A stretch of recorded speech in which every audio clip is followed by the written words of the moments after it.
Championships aren't won in the theater of the arena. They're won in the thousands of hours in the training room, in the labs, in the 5 a.m. runs, and it's raining, when everyone else is sleeping. That's when it's won.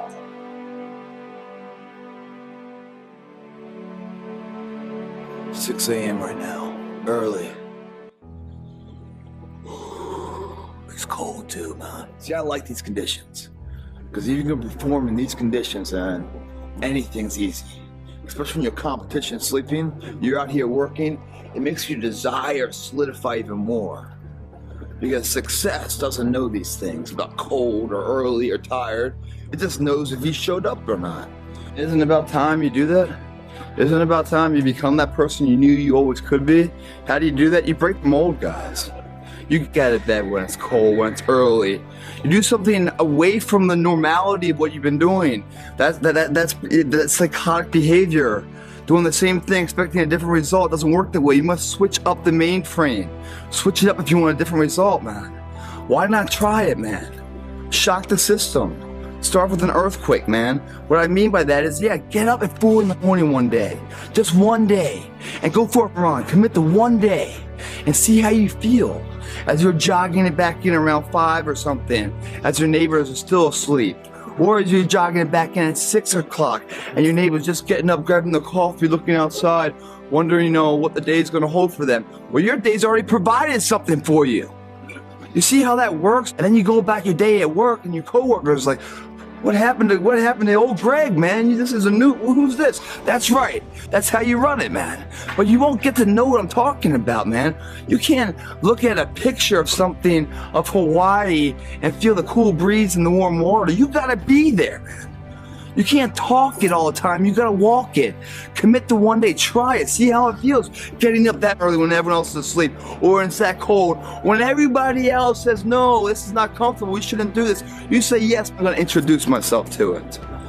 And who that person is, we don't know. Who could it be? It's exciting, man. Because the way you feel after that, as exhausted or as how unpleasant as the experience might be, the after effect on how prideful you feel, man. That's something you're either gonna love or not. And if you love it, dude, you're on your journey to something magical. Don't get so overloaded with the temporary pain of the situation. Think past the pain to the pride that pain it creates. The pain in there felt equates really to the peace and joy tomorrow. When you do it right once, it makes it easier the second time to do it right later in the day. It's a wave of positive energy, man. Abdominal assault, man. We call it assault because you're assaulting an objective. That objective is the high ground of life that you want to get to. That is freedom, guys. Freedom. You got trust in the heart of hearts. Inside what you're doing, what you believe in, is a worthy cause, a winnable fight. See, the thing is, for many people, they've tried the same path you're on, and they failed. As you walk this journey, you're going to see carcasses all over the place of people that didn't quite have it. That should inspire you, because you got further than that person and that person. But you're not looking to get further than them, you're looking to finish. The difference between a winner and a loser, the failure is there every single time. It's just the winner gets back up and does it again, and does it again, until it goes his way. So the thing about good enough is we don't know if it's enough.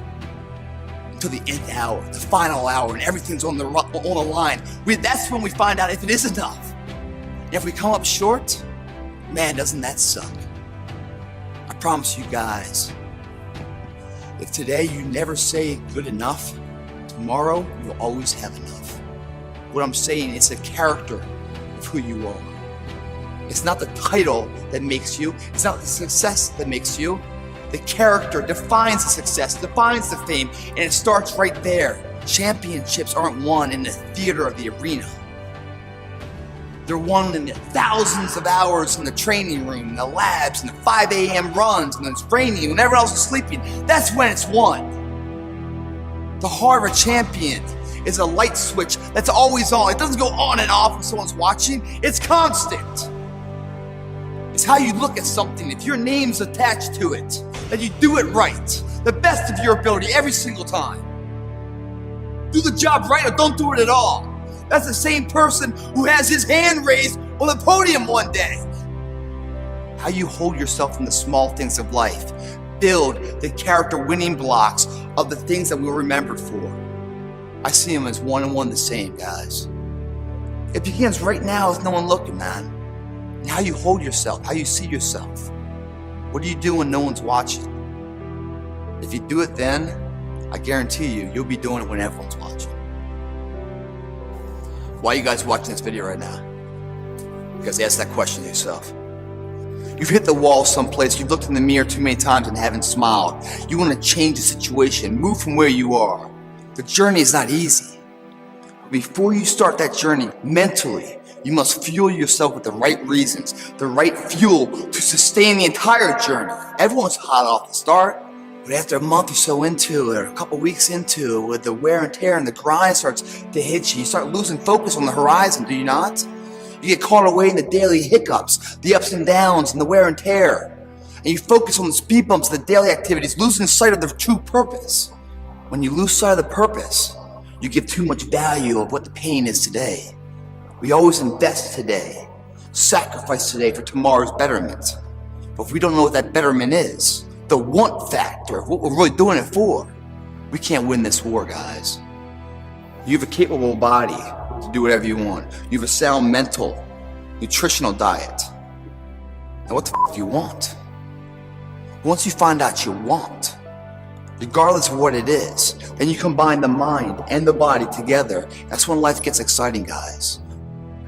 Remember the name of the person that overcame the odds, because that same person you're going to use in your own battle one day. When you hit rock bottom and you feel like the walls and monkeys on your back, and you're going to use that inspiration to take that one more step forward that makes all the difference. Let me give you a few examples of these, of people that overcome the odds. This kid couldn't speak. Everyone else in his peer group speaking all good. He couldn't speak. At age 7, everyone's reading and talking. He can't read. He was slowing down so much, the teachers brought his parents in, man, and said, dude, the kid's gotta go, man.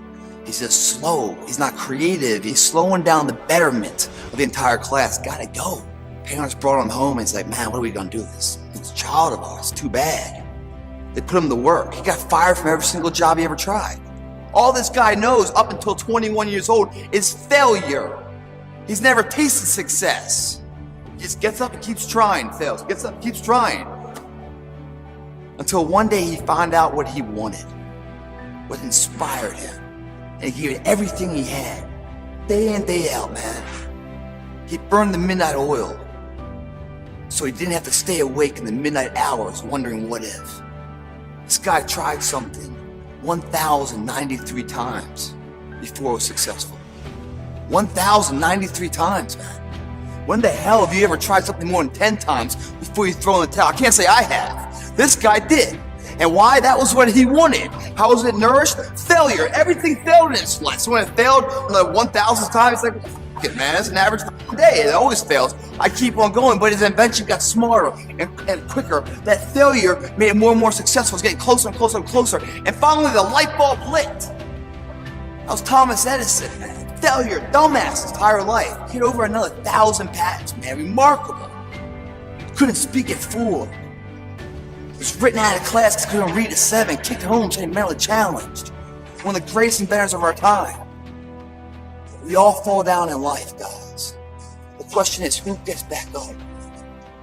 Again, it's not the potential of the individual. It's not the genetics. It's the perseverance. The never say die attitude.